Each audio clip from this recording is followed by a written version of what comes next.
gostaria de falar que eu já me livrei de certos hábitos que eu ainda não me livrei, né? Eu acho que eu consigo pedir ajuda muito mais do que eu conseguia antes.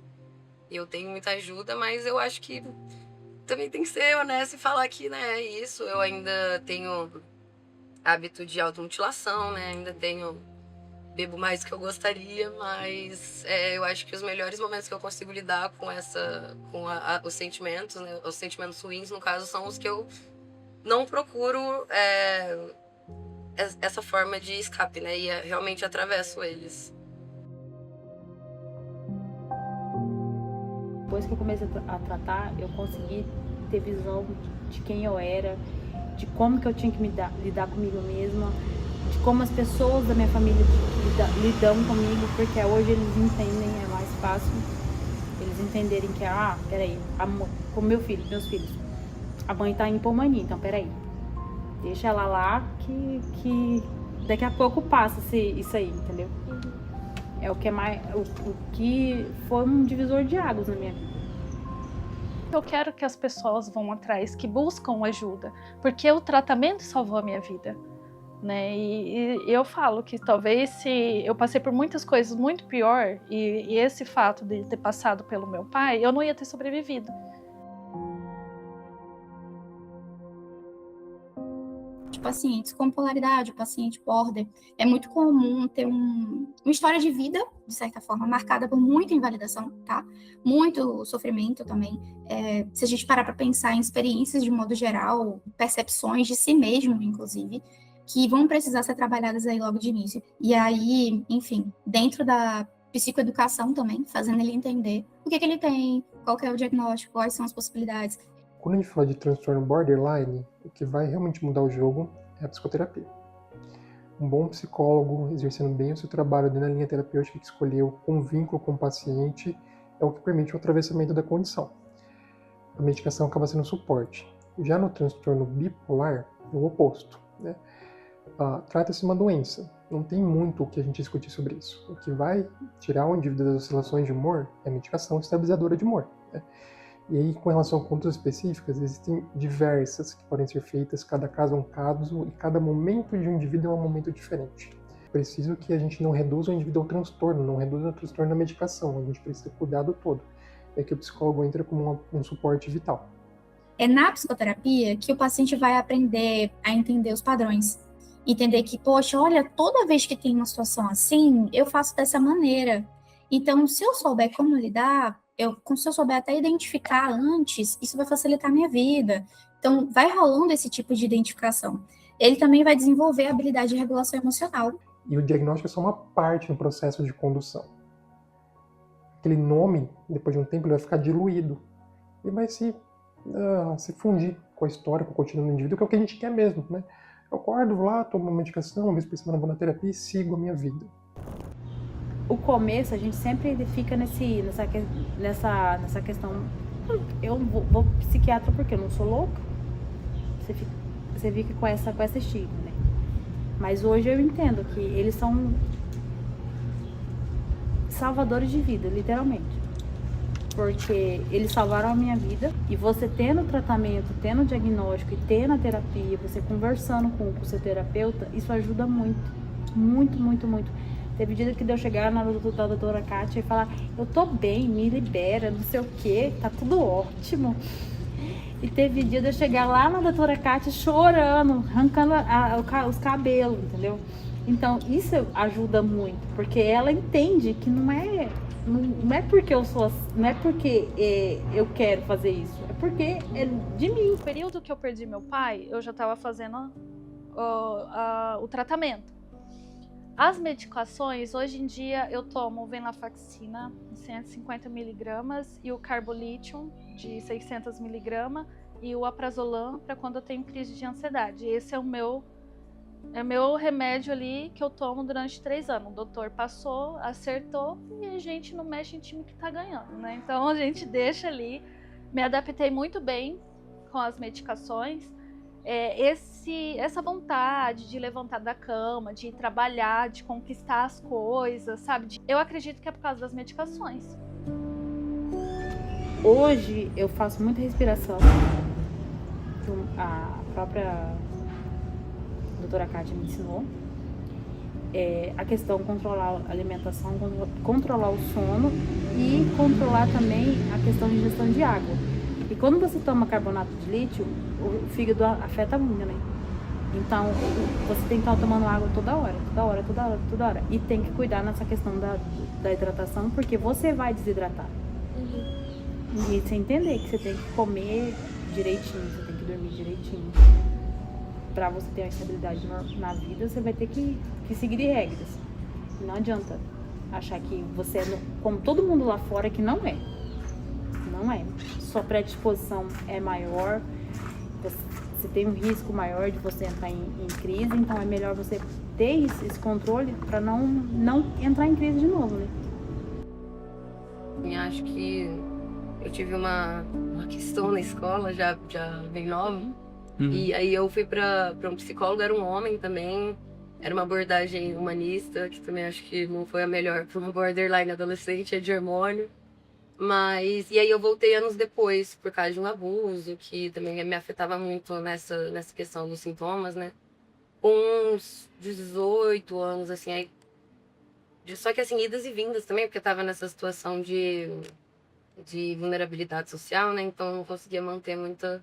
Então eu acho que, assim, quando eu comecei, de fato, a conseguir pôr em prática e participar do processo terapêutico da forma como ele deve ser, que é frequente, né? Eu já... Foi depois do meu diagnóstico, por sinal, assim, sabe? E aí são anos, né? Porque agora, tipo, 23 anos e meio, quase 24 anos, e, tipo, ainda sinto que tem muita coisa por vir ainda, né? Tipo assim, tentar remédio aqui, você tenta remédio lá, e você tenta sem remédio. Então ainda é meio na base da tentativa e erro, sabe? A DBT, ela é especialmente indicada para o border, né? Porque ela foi construída para lidar exatamente com o que caracteriza o borderline. Ela foi pensada para isso. E a dificuldade de se regular em cima disso, tá?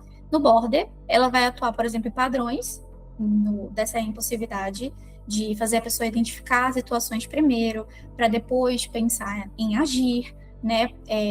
Ter um processo ali de calmaria física, para depois pensar, de certa forma, e, enfim, lidar com essas crises que estão ali relacionadas, mas também os comportamentos autodestrutivos, ao invés de você se regular, se machucando, por exemplo, te causando algum dano, você vai aprender a se regular de outras maneiras. Na bipolaridade, é importante dizer que a indicação inicial ainda é a TCC clássica, tá?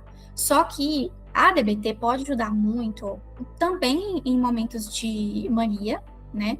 Para lidar com essa impulsividade, tem atividades e protocolos são bem legais. E no período depressivo também, para se trabalhar com a ideia de você fazer uma ação oposta àquilo que você gostaria.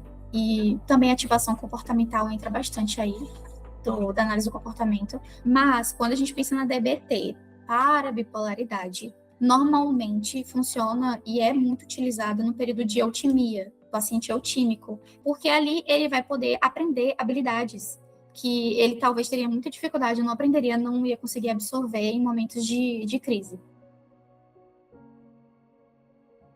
Tipo assim, qualidade de vida, tudo. Tipo, é o que te mantém vivo, é o que vai salvar a sua vida, querendo ou não. Acho que é um conjunto de coisas, né? Ter acesso à terapia, igual eu falei, ter uma rede de apoio, mas assim, você nunca vai parar de ter os sintomas que você tem se você meio que não encarar de frente e pra tentar mudar alguma coisa na gente, a nossa personalidade, ao invés de aceitar que a gente vai ser dessa forma e que isso não vai mudar, sabe? E eu acho que o processo terapêutico é o que mais ajuda nisso, né? Porque é o que dá essa oportunidade da gente ver que a gente pode ser algo além do nosso transtorno, dos locais onde as pessoas nos colocam por causa, né, do transtorno. A rede de apoio ela tem uma função que a terapia sozinha ela não consegue cumprir, tá? Então, o ambiente que o paciente pratica, basicamente, tudo que ele aprende é, sei lá, no dia a dia dele, é no trabalho, é com os amigos, é com a família. Então, quando a rede é funcional, compreensiva, isso potencializa o tratamento. Quando é invalidante, aí pode sabotar até aquilo que você conseguiu evoluir. Pode-se dizer que é difícil, porque quando você está se habituando ainda, quando os anos mudam, você começa a perceber um padrão. quando ela está estressada, quando ela está triste, eu vou lá, dou um abraço, acolho, eu deixo, falo, descansa. Quando ela está na fase de fazer tudo, eu vou lá e falo assim, mãe, vamos dar uma dormida, vamos descansar um pouco. Ela descansa, ela fica mais leve. Só que quando ela entra em depressão, eu brinco com ela, deixo ela mais feliz.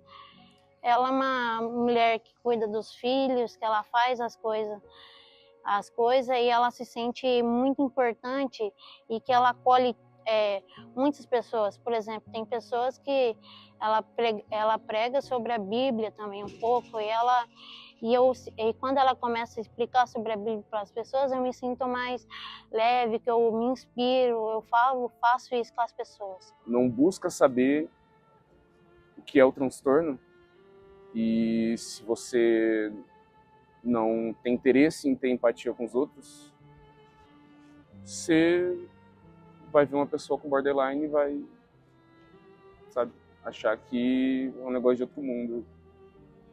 Acho que não. Eu acho que a gente precisa ter carinho.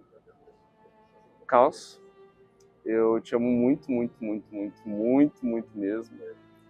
Obrigado por ter me aturado durante todo esse tempo, por me amar, por sempre cuidar de mim, que nem eu cuido de você. Espero que a gente passe o resto da vida junto. E se a gente decidir todo dia passar o resto da nossa vida junto, a gente vai. E eu te amo, pra sempre.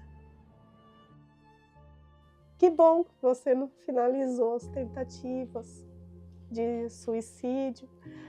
Que bom, porque hoje eu perdi meu marido, meu companheiro, né, de 30 anos, mas eu tenho minha amiga, aquela que tudo eu conto, que eu não tenho segredo, que não me julga, que eu falo, ai, Lavênia, será que eu vou casar de novo? Ah, mãe, ela podia falar para mim, não, meu pai era o único, mas não, ela é minha amiga. Mas não, ela fala assim, a mãe tem que ser feliz. Então, assim, hoje eu vejo nós duas juntas, uma se completa a outra. E eu agradeço a Deus o tempo todo por ela conseguido, né? Se não fosse o diagnóstico para eu entender ela, talvez até hoje, se eu não tivesse entendido, né, o que ela passava, que aí eu passei a não ver eu como a mãe, como autoridade, como amiga, e ver a dor dela, que é uma dor intensa. Então ela sabe que ela tem a mim. Então isso tem palavra, não tem preço você ter uma pessoa ali, você saber que você tem. Eu tenho ela, e ela me tem.